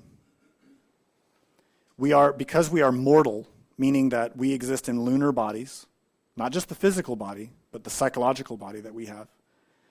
We belong to nature in that context. Divine Mother, the lunar aspect, has provided us with mortal bodies. I don't just mean physical body. I mean the lunar astral mental. That is our mortality. It is subject to the wheel of becoming. Because of that, we have this illusion that we are separate. That I am different from you, and you are different from me, and things are different from me. That is an illusion. It is not real. Someone who awakens, that's one of the first things they begin to understand. And that's what's represented in the tree of life. The higher levels, that illusion ceases to be present. And you see the reality, that everything is interrelated and interpenetrating, interdependent. That's what the outer ring of the wheel represents, is that interdependence. The veil of Isis is torn when one develops the soul and one is no longer mortal. And at those levels, one is no longer subject to that veil, the Maya. One then sees the truth, the reality. The reality is the absolute. So that's why we used the term in the previous lecture, prajna. Prajna is that penetrating wisdom, that discriminating wisdom that sees through the veil, tears it, and sees the reality. That veil is the body, the matrix, or the fabric of nature, which is Maya, the Divine Mother.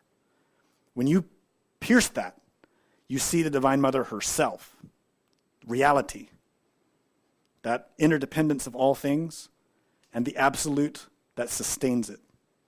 That is awakening. Intellectually, it doesn't make a lot of sense. It's a conscious thing. It's a cognizant experience that shows that the way we perceive is a dream. It isn't real. But you can only know that when you've woken up.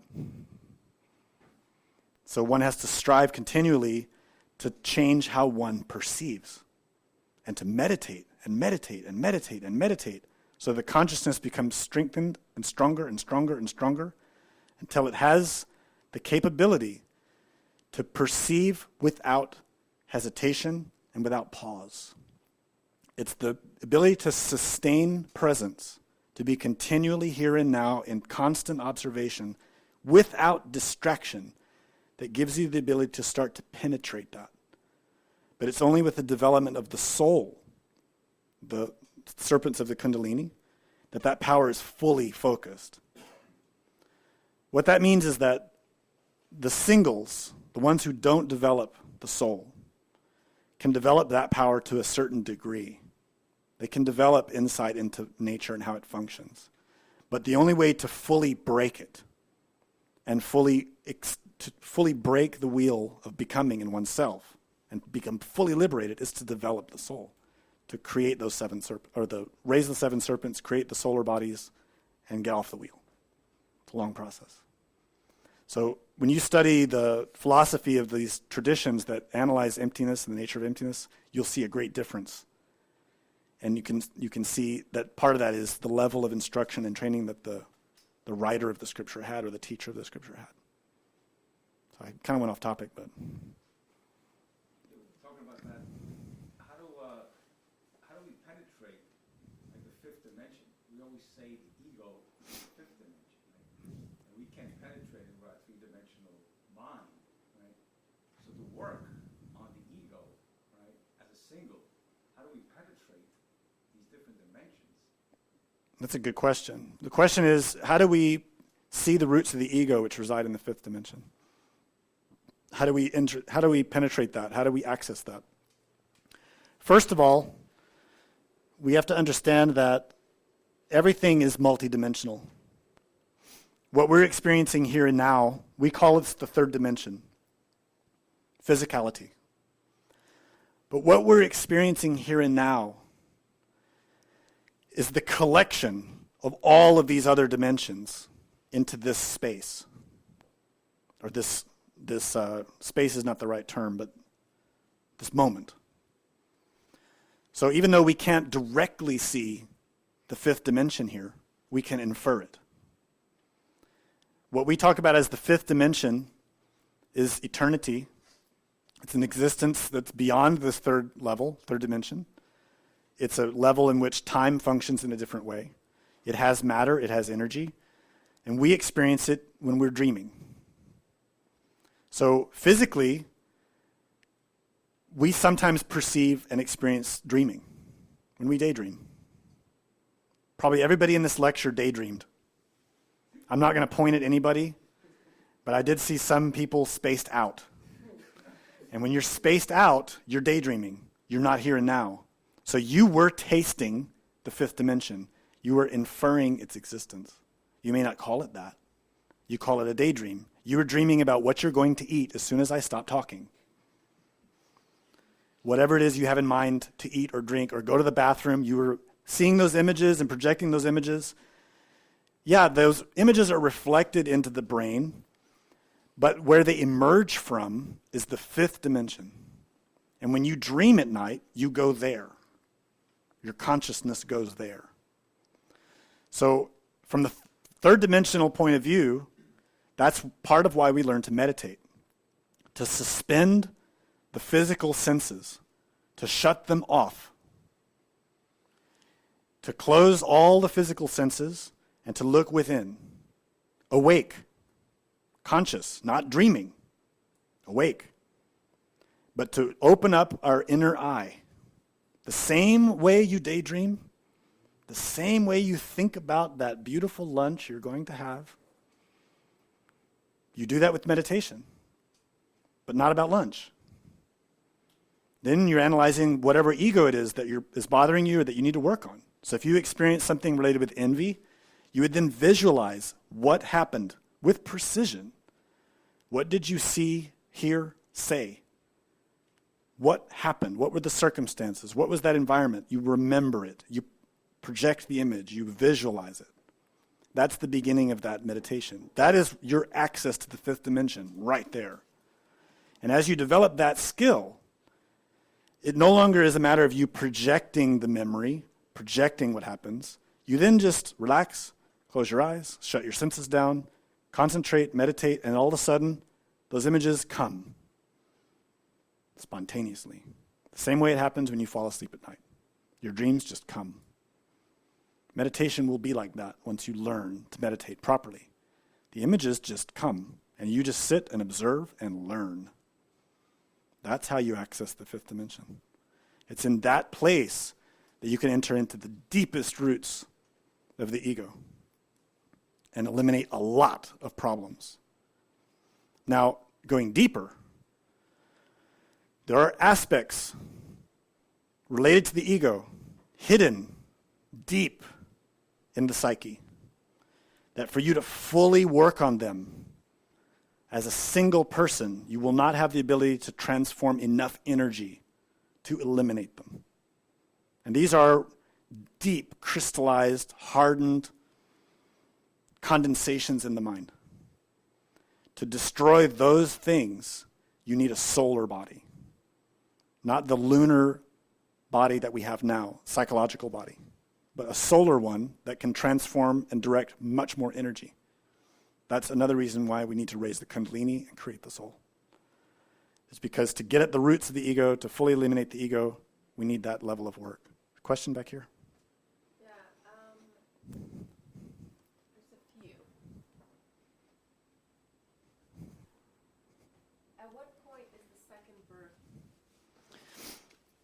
At what point is the second birth? The second birth is a process. It is not one thing. We can state that as soon as you begin transmutation, that is, as soon as you renounce the orgasm, you begin to transform your sexual energy, whether you're single or in a couple. You begin the process of the second birth, that instant. Because you begin to conserve and protect the most sacred energy you have access to, and no longer corrupt it with your desire. That initiates the process. If you don't do that, there will be no birth. So you can say that the beginning of transmutation is the beginning of your birth. Birth itself is a series of initiations. Remember, initiation means to begin, to initiate. So it is a long process. I talked about 7 fundamental initiations, but there are more. True spiritual birth, the real spiritual birth, is something else. Something I didn't address yet today. We ran out of time. Let me just make one more statement about that. The real spiritual birth, when we create the solar bodies, when the Kundalini is being awakened in us, that is a birth, but it's only setting the stage for the real birth. The real birth is when Christ is born in us. And that is only possible for those who enter into the path of the Bodhisattva, the direct path. That happens only at the completion of the initiation of Tiferet, the 5th initiation of major mysteries. And even that birth is a beginning. Because that birth is the beginning of the full development of the Bodhisattva. So the Bodhisattva, when it is fully developed, is at the end of the second mountain, related with the Nirmanakaya, the Sephira Binah, with resurrection. With resurrection, we die. We sacrifice everything, including our body, and we die.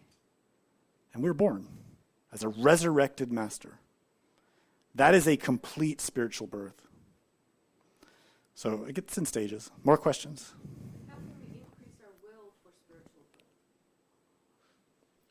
How do we increase our will for spiritual birth?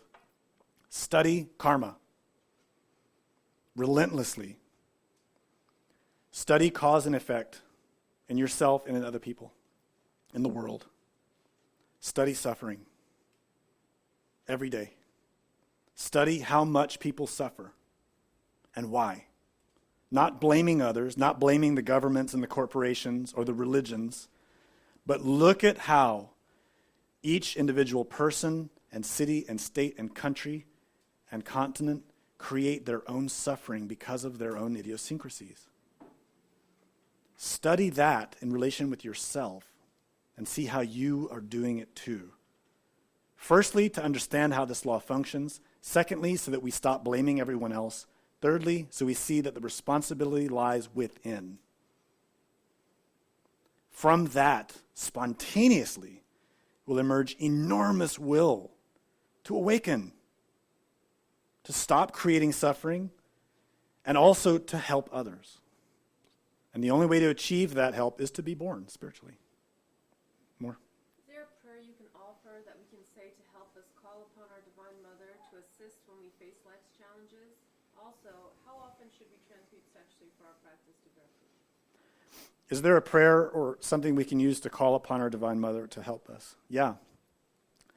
Say, Mother, please help me. As a child, you don't need to learn certain words to call for your mother's help. You simply call your mom. Mom! Same thing spiritually. Your mother is never separate from you. Everything that you are, she is in that. She is in you, with you, of you, and you of her. Always. Meditate on her. Talk to her. Call upon her. And those who don't believe in her, who don't believe in this, open your mind. Cast out that foolish notion that the Divine Mother is a physical-bodied person. She is not. She is the intelligence that gave rise to everything that exists. She is far beyond our puny concepts. And she is the embodiment of all of the compassion and love in the universe. She is love of a level that we can scarcely understand. She is pure love. Call upon her. If your mind is so focused or so in need, there's also a mantra you can use. It's a very famous mantra. It's the second most famous mantra in Tibetan Buddhism, and I will say it so that you can learn it and study it and use it. It's very powerful. It is Om Tare Tu Tare Ture Soha. I'm sure everybody wrote that down. Om Tare Tu Tare Ture Soha. That is the mantra of Tara, the Divine Mother. It is extremely powerful. It calls her immediately.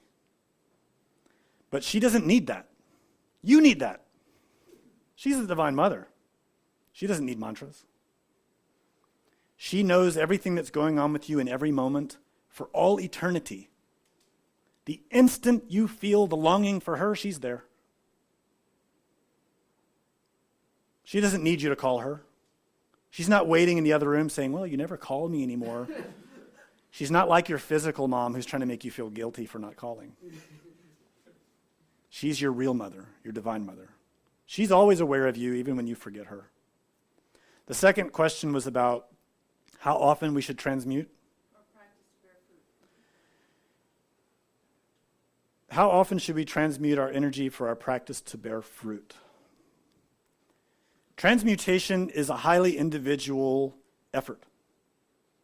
Each of us has our own idiosyncrasy in how the energy flows through us, determined by our karma, by our age, by our health. Truthfully, we should be in a constant process of transmutation. If you're really observing yourself, remembering yourself, you should be constantly transmuting energy. This is the basis of the transformation of impressions. That is a transmutation. The word transmutation means to change thoroughly. So everything you see, hear, think, feel should be a transmutation of something impure into something pure. So you can transmute all day long simply by maintaining the right bhava, state of mind. So transmutation does not strictly depend on particular exercises. It depends on a state of being. That said, there are exercises that are more focused for transmutation. For singles, we have exercises like runes and pranayama. For couples, we have sahaja maituna, sexual magic. Couples should only practice at most once per day. Most couples probably won't do that much. We have what's called a creative magnetic pause. This is a natural cycle of how the energy rises and falls, like the waves in the ocean. And every couple will have their own rhythm, according to their temperature, sexually speaking. Couples who run hot will have the sexual act more often. Could be once a day, at the most. Couples who are warm will be less often. Could be once a week. Couples who are cool will be even less often, once every 2 weeks, once a month. It depends. But it should be natural, not forced. It should be spontaneous, dictated by the heart, by love, by a true emotional, spiritual, mental, and willful intimacy. Not because we've been told we have to practice every day. If you do that, you will kill your marriage. And I can guarantee that because I have witnessed it. I have observed instructors and students in relationships who assumed upon themselves that demand to practice sexual magic every day. They ended in divorce because they were breaking their own creative magnetic pause. They were going against their spontaneous, natural energies. Don't do that.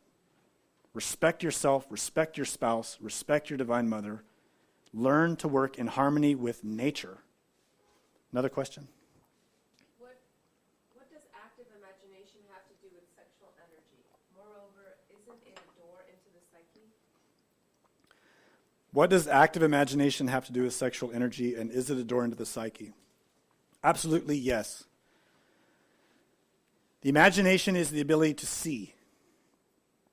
We use our imagination when we daydream. When someone tells you, I need you to go do this and that. So for example, the husband. The wife says, go to the store and get me this thing and this thing and this thing. The husband has to see in his mind the pictures of each element he has to go get. Otherwise, he won't remember. That's imagination. Simple. In meditation, we do the same thing. We actively imagine what we need to see. If we have abused our sexual energy, depleted our sexual energy, our imagination will be very weak. Sexual energy is the very fundamental energy that feeds our imaginative ability. Imagination is the power of the pineal gland to project imagery. The pineal gland is in charge of the sexual organs. The pineal gland regulates the flow of the endocrine system. The pineal gland controls and is nourished by the sexual forces. When we have depleted our sexual energy, the pineal gland atrophies. It weakens. We can no longer see. This is partly why the beginners in religion had to learn chastity to retain the sexual energy, So that the pineal gland become very strong so they could see in meditation, so they could awaken and develop the power to see into the astral world. It's part of the reason. So your imagination is directly connected to your sexual forces. Those who restrain the sexual energy and transform it have very powerful imagination. And that's why we see amongst the greatest artists in history, they knew how to transmute their sexual energy. Wagner, Beethoven, Mozart, Da Vinci, all of those great artists transmuted their sexual energy. They didn't waste it. Thoreau is another one. Bach. They all knew this. Not all of them were perfect initiates, but they knew something of it. Same for us. If we want a good, strong imagination, transmute your energy. Any other question? What is the relationship between samsara and nature? Is there a hierarchy? The relationship between samsara and nature. Well, in the previous lectures, we explained what samsara is. Samsara means circling. Samsara is a psychological state, not a place. It is a level of being. We are in samsara because of our level of being. We are in nature also because of our level of being. But we don't have to be in samsara. That's a choice. If we change our level of being, if we change our perception and our behavior, we can get out of samsara. We can cut through the circling, which means to achieve nirvana. Nirvana means cessation, ending. So the relationship between samsara and nirvana, we put samsara in motion through our attitude.